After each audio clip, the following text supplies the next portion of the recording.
วันนี้อัปเดตอาการของดุกดิ๊กเดี๋ยวพาไปดูกัน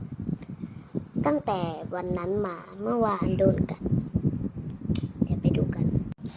นี่ดุกดิ๊ก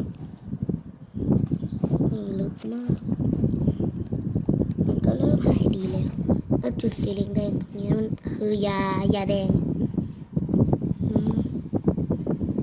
ยาเลยใหญ่เลย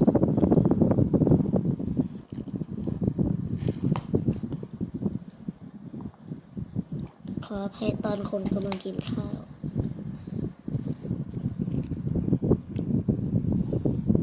วันนี้ประมาณ11:39